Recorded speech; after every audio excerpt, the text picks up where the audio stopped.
আসসালামু আলাইকুম। আশা করি সবাই ভালো আছেন। আজকের ভিডিওতে আমরা দেখব বিক্রয়ের ড্রাফট কিভাবে তৈরি করবেন, এডিট করবেন, বিস্তারিত দেখবেন ও ডিলিট করবেন। চলুন তাহলে শুরু করি। সাইডবার থেকে বিক্রয়ের মডিউলের ড্রাফট তালিকাতে ক্লিক করে ড্রাফট তালিকা অ্যাক্সেস করুন। এই পেজে তারিখ, ব্রাঞ্চ, রেফারেন্স নাম্বার, ক্রেতা, পরিমাণ, মোট টাকার পরিমাণ ইত্যাদি বিস্তারিত তথ্য দেখানো হয়। আপনি ড্রাফট বিস্তারিত দেখতে, এডিট করতে বা ডিলিট করতেও পারবেন।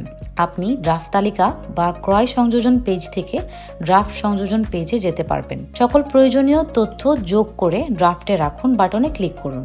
ড্রাফট তালিকা পেজ থেকে আপনি এডিট ড্রাফট পেজে অ্যাক্সেস করতে পারবেন ও এডিট করতে পারবেন। এডিট করার জন্য এডিট বাটনে ক্লিক করুন। ব্রাঞ্চ ছাড়া আপনি সকল তথ্য এডিট করতে পারবেন। এডিট ড্রাফট থেকে আপনি বিক্রয় এবং কোটেশন হিসেবেও যোগ করতে পারবেন। তথ্য আপডেট করতে ড্রাফট আপডেট বাটনে ক্লিক করুন। ড্রাফট তালিকা থেকে আপনি ড্রাফট বিস্তারিত পেজে অ্যাক্সেস করতে পারবেন ও বিস্তারিত দেখুন বাটনে ক্লিক করে বিস্তারিত দেখতে পারবেন। এখানে আপনি ড্রাফটের সকল তথ্য দেখতে পারবেন। ড্রাফট ডিলিট করতে অ্যাকশন বাটনের ডিলিট অপশনে ক্লিক করুন। এভাবেই খুব সহজে আপনি জাবেদা অ্যাকাউন্টিং সফটওয়্যার ব্যবহার করতে পারবেন। আরো বিস্তারিত জানার জন্য আমাদের সাথে থাকুন, সাবস্ক্রাইব করুন, ভিডিওটি লাইক করুন এবং জাবেদা ব্যবহার করে আপনার ব্যবসা হিসাব রাখুন অনেক সহজে, অনেক কম সময়। ধন্যবাদ।